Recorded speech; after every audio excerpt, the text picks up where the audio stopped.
Alors, ça fait une bonne dizaine de vidéos que je vous rabâche l'importance de la morale des IA. Mais pour l'instant, j'ai esquivé la question de quelle morale programmer dans les IA. Et l'une des grosses difficultés que pose la programmation de la morale des IA, c'est que ça va être très dur de se mettre d'accord sur le choix de la morale à programmer. Oui, parce que vous l'avez sans doute constaté, c'est souvent très difficile de parler de morale, y compris entre amis.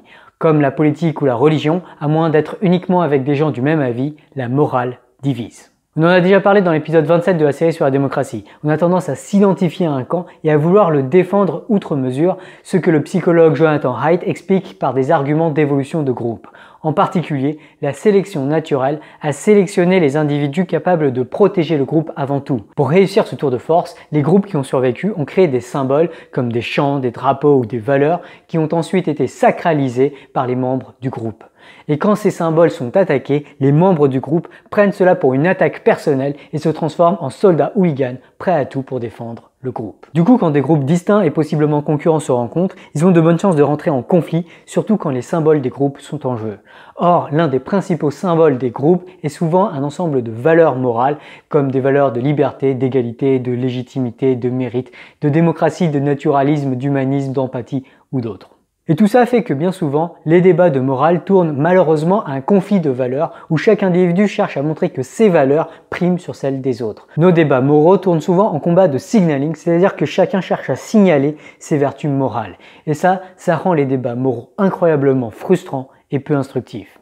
À ce sujet, je vous recommande très vivement cet excellent TEDx de Celeste Headlee, présentatrice radio chez NPR, qui donne quelques conseils indispensables pour mieux débattre. It is not about you. You don't need to take that moment to prove how amazing you are or how much you've suffered. Somebody asked Stephen Hawking once what his IQ was, and he says, I have no idea. People who brag about their IQs are losers.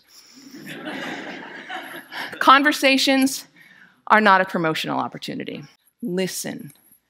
I cannot tell you how many really important people have said that listening is perhaps the number one most important skill that you could develop.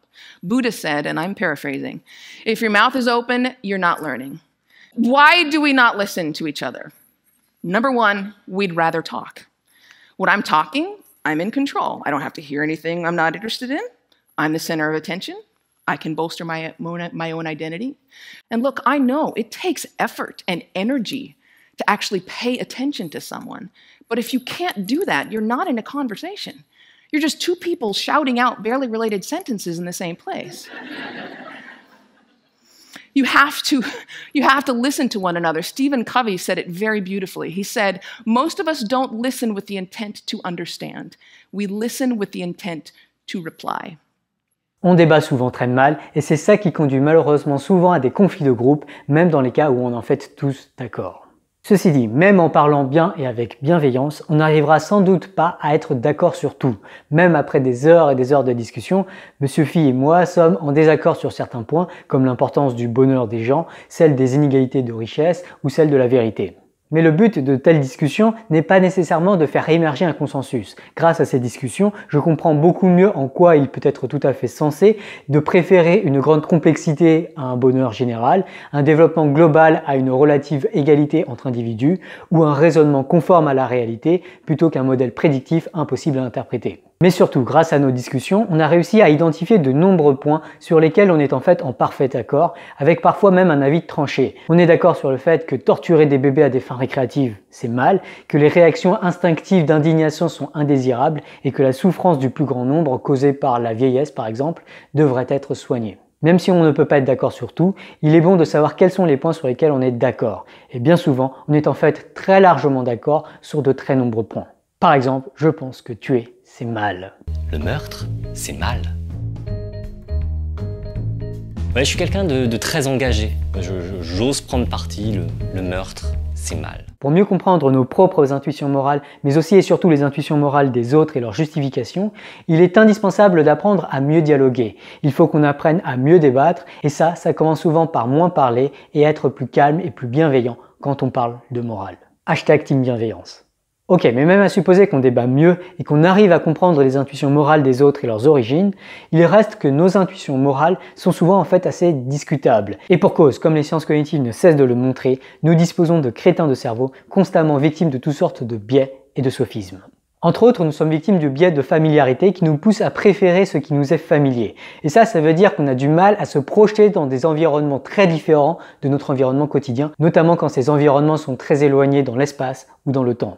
Voilà qui nous conduit souvent au biais du statu quo. On a tendance à préférer voir le monde rester tel qu'il est, voire tel qu'il l'était, quand bien même les mondes actuels et passés ne sont pas durables et causent de nombreux morts et souffrances par malnutrition, par maladie ou par vieillesse. Autre exemple de biais, le biais de disponibilité. On a tendance à donner beaucoup trop d'importance à ce qui nous vient aisément à l'esprit. C'est ainsi que quand on parle de morale, on a tendance à penser au dernier scandale d'un politicien, à la dernière déclaration polémique d'une personnalité ou au dernier événement meurtrier spectaculaire des faits divers. Pourtant, à l'échelle globale, ces événements ne sont souvent qu'une goutte d'eau, par exemple en comparaison au nombre de décès et de souffrances causées par la malaria dans le monde. Voilà qui m'amène à un troisième et dernier biais pour aujourd'hui, parfois appelé la loi de Weber-Fechner, qui est notre insensibilité à des petites différences entre de grandes quantités. Ainsi, si le nombre d'habitants en Afrique passe de 1,2 milliard à 1,1 milliard, on a tendance à ne pas froncer du sourcil, quand bien même ceci correspondrait à la disparition de plus d'humains qu'il n'y a de Français dans le monde. Comme le dit la fameuse citation de Staline,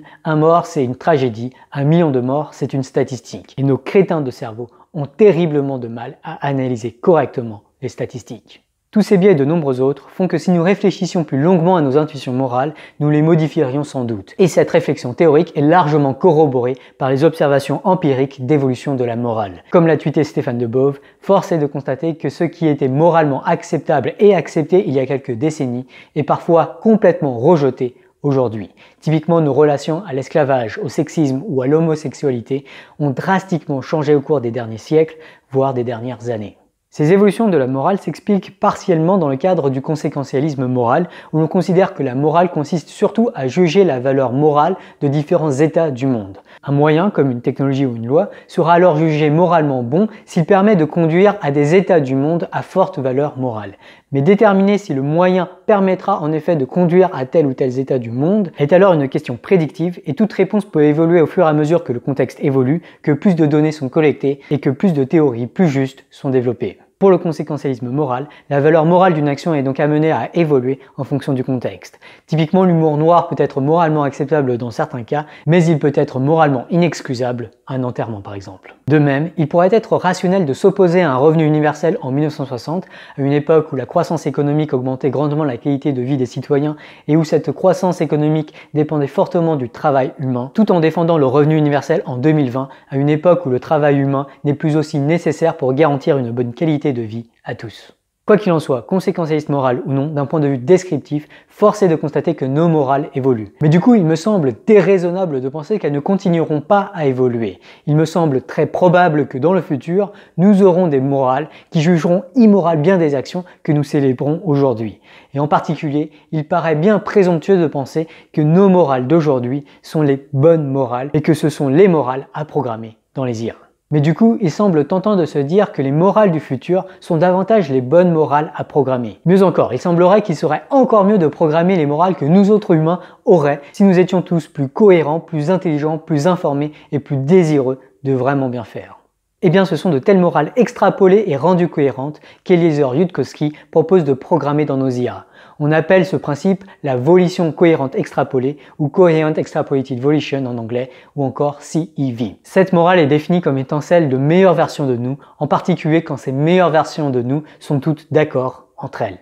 Je cite: en termes poétiques, notre volition cohérente extrapolée est nos désirs si nous savions plus, pensions plus vite, étions davantage les gens que nous aspirons à être, grandissions plus longtemps ensemble, en particulier là où nos extrapolations convergent plutôt que divergent, où nos désirs entrent en cohérence plutôt qu'en interférence, extrapolés comme nous souhaitons qu'ils soient extrapolés, interprétés comme nous souhaitons qu'ils soient interprétés. Je trouve personnellement que cette idée de Yudkowsky est fascinante pour plusieurs raisons. La première, c'est que ça me semble être un aboutissement naturel de réflexion sur des solutions pragmatiques pour construire une morale raisonnablement sensée et relativement compatible avec la morale des humains d'aujourd'hui. La deuxième, c'est que ça me semble suffisamment simple et raisonnable pour être accepté du grand public, ou du moins de ceux qui cherchent avant tout à bien faire et à fonder la philosophie morale sur des bases solides qui ne sont pas issues d'un unique courant de pensée dont on peut largement douter de l'universalité. La troisième, c'est que ça permet de ramener le problème de la morale à un problème fondamentalement prédictif. Oui, parce qu'on ne se pose plus des questions métaphysiques détachées de toute donnée physique,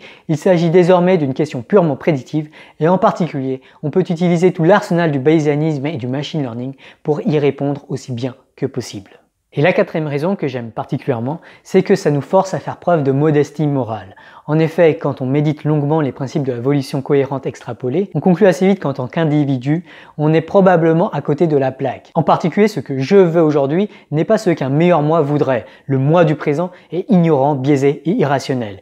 Et son intuition morale est submergée de réactions instinctives adaptées à une époque de chasseurs-cueilleurs et plein de sophismes suggérés par un environnement pollué de non-sens et d'hooliganisme. Et du coup, je ne devrais pas avoir une grande confiance en ma morale intuitive.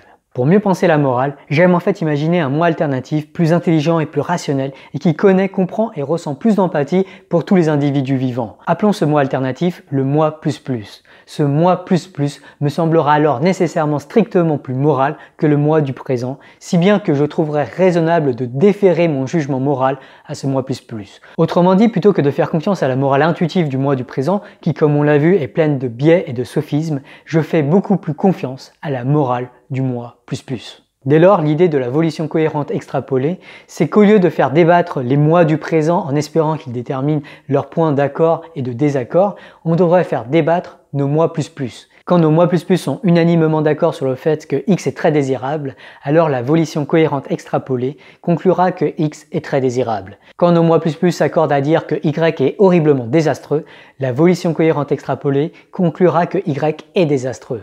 Et quand les avis des moi plus plus divergent grandement sur Z, alors la volition cohérente extrapolée conclura que la valeur morale de Z est mitigée. Alors, même si on accepte la volition cohérente extrapolée, il reste encore le problème de se convaincre que ce que nous dit cette volition cohérente extrapolée est vraiment ce que l'on souhaiterait si on était plus cohérent et plus informé. Comment est-ce qu'une IA qui implémente cette solution pourrait-elle nous convaincre de la validité de ces conclusions ?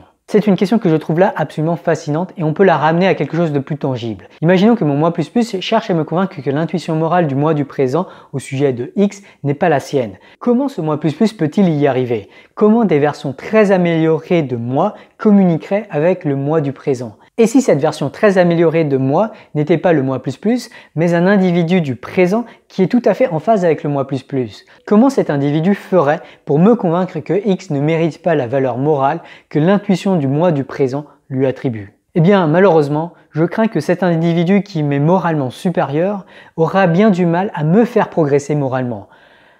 À moins que je n'embrasse pleinement l'étendue de mon ignorance, y compris sur des questions morales, et que je sois prêt à rejeter la pertinence de mes intuitions morales en prenant le temps de mieux dialoguer, de mieux réfléchir et surtout de mieux écouter. Avant de revenir à vos questions, une petite annonce. Je serai à la Sorbonne à Paris le jeudi 6 septembre pour parler de morale.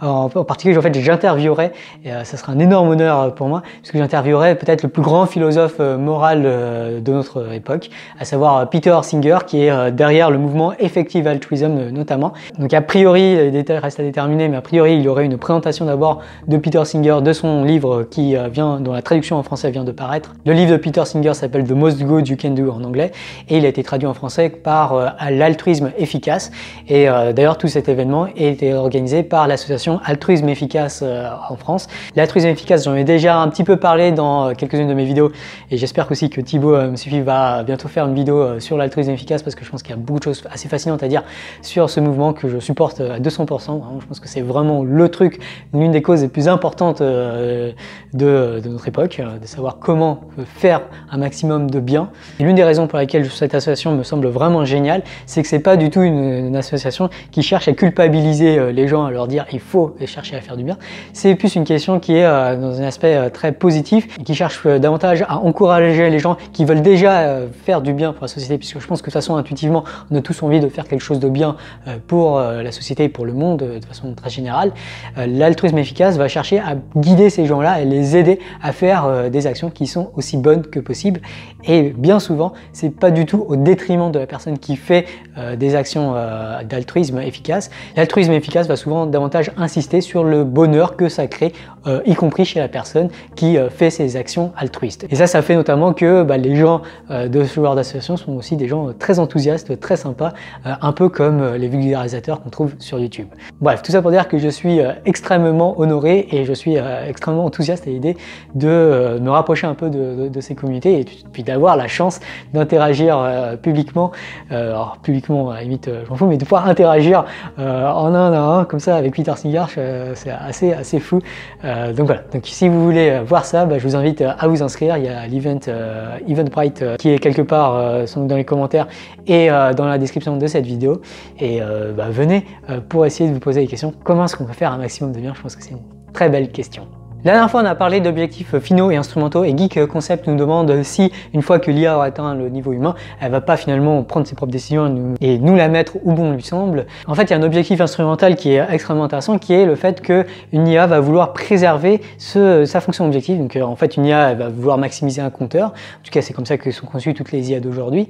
Et du coup, pour maximiser ce compteur, lorsqu'elle évoluera en intelligence et qu'elle voudra peut-être créer d'autres IA, elle dira aussi à ces autres IA que l'objectif, c'est également de maximiser son compteur. Il s'agit d'un objectif instrumental puisque son but c'est vraiment de maximiser son compteur et le fait de se développer, de créer d'autres IA ou de gagner elle-même en intelligence ne changera pas cet objectif. Au contraire, en fait, elle aura intérêt à préserver cet objectif puisque lorsqu'elle prend une décision à l'instant T, son but c'est vraiment que à T+1 et dans le futur, ce compteur soit maximisé et d'une certaine manière, si on change son objectif plus tard, ou si elle se change son propre objectif plus tard, ça veut dire que l'objectif qu'elle a à l'instant présent a moins de chances d'être accompli. Du coup, en prévision du futur et de possibles perturbations, elle aura intérêt à mettre en place tout plein de choses pour que toute entité en gros du futur aura pour objectif également de maximiser le compteur qu'elle a aujourd'hui.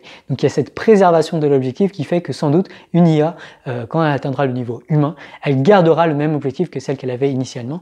Et toutes ces remarques, elles font notamment écho au 4e scénario des 5 scénarios catastrophes que j'avais présenté dans l'épisode 26, notamment avec cette IA qui voulait résoudre l'hypothèse de Harriman. Voilà, si c'est vraiment ça son objectif, c'est un compteur qui passe à 1 dès qu'elle a une preuve valide, sachant que l'objectif de cette IA, c'est de passer du compteur de 0 à 1, elle aura tout intérêt à faire en sorte que les IA du futur également chercheront à maximiser ce compteur. Et du coup, il y aura une préservation de l'objectif de cette IA. Donc, de façon générale, la préservation de l'objectif final est un objectif instrumental. Arthur demande si le code open source de ces IA ne devrait pas être open source, au moins autant que possible. L'avantage de l'open source, c'est notamment le fait que s'il y a des bugs, enfin s'il y a des erreurs de programmation, et il y a quasiment tout le temps des erreurs de programmation dès qu'on écrit des codes un petit peu longs, ça peut être corrigé, amélioré par toute la communauté. Il y a aussi un système de vérification qui peut être fait, on peut vérifier un peu les intentions des programmeurs autant que possible, donc ça c'est pas mal aussi dans cette logique open source. Globalement, je suis en faveur de open source de façon très générale, parce que ça me semble être une mesure de sécurité en fait assez importante. Ceci étant dit, le code open source d'une intelligence artificielle est pas forcément très informatif sur la fonction objective d'intelligence artificielle, sur plein de choses, puisque finalement le code de l'intelligence artificielle, c'est toutes les connexions de ces réseaux de neurones. Bon, on parlera des réseaux de neurones bientôt dans cette série, mais c'est un truc qui est très difficile à déchiffrer, à comprendre ce que l'IA fait ou comment est-ce qu'elle en est arrivée là où on est.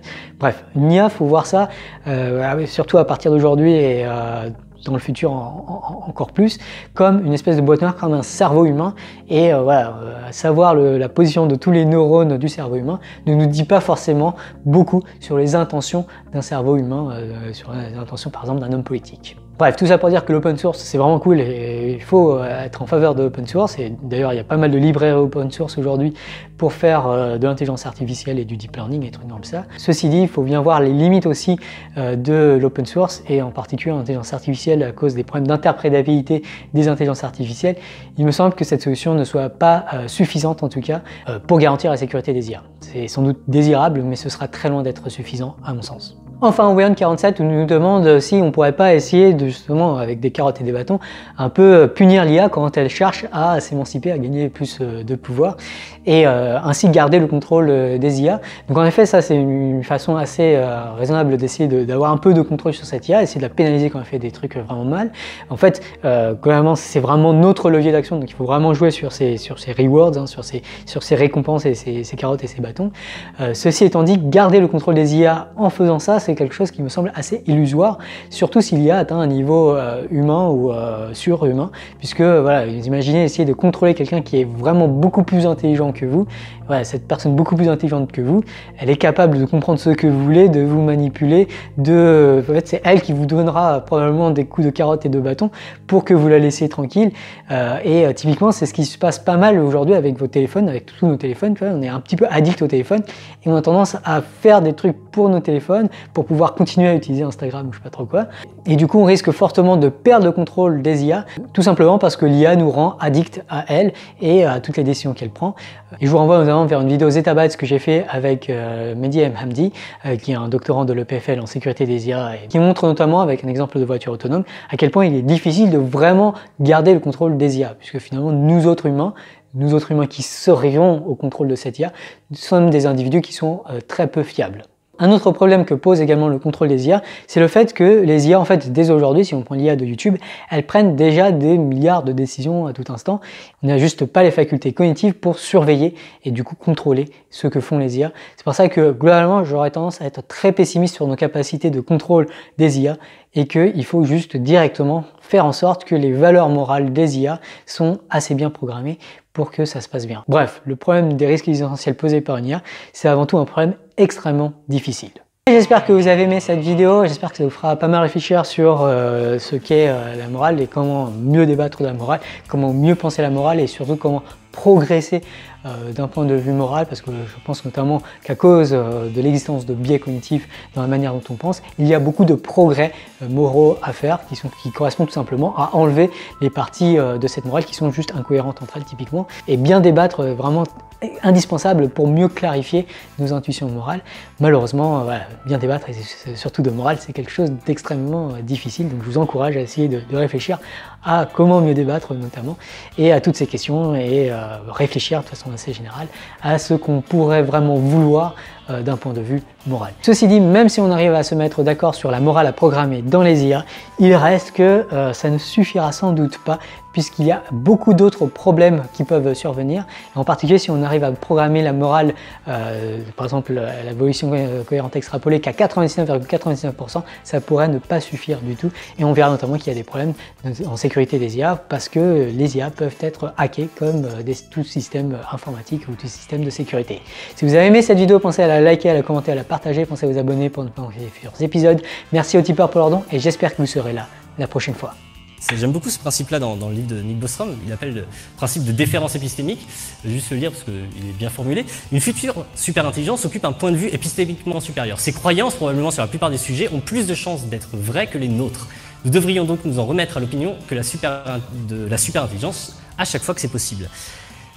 Ça veut dire quoi et qu'est-ce qu'il en tire de cette idée-là? C'est que globalement, ok, une superintelligence pourrait se poursuivre des fins instrumentales d'autant plus terrifiantes qu'on ne peut pas les comprendre, mais il faut aussi se dire que voilà, le principe même d'une superintelligence, c'est que ses capacités sont meilleures que les nôtres en tout domaine, et notamment, par exemple, dans le domaine qui consisterait à comprendre ce qui est dans notre intérêt ou pas.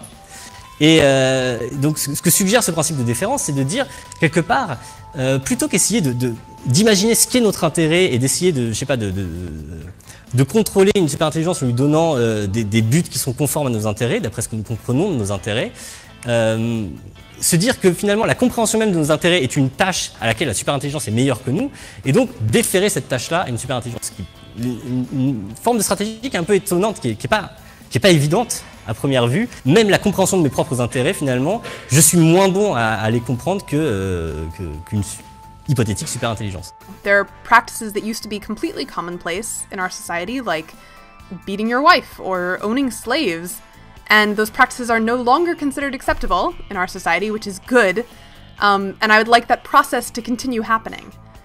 And on a personal level, I'm sure that there are things that I'm doing currently which seem fine to me, which if I had more information and had, access to more good arguments and the time to consider those arguments carefully and objectively, I would in fact conclude, yeah, that thing I've been doing is not really okay and I should stop.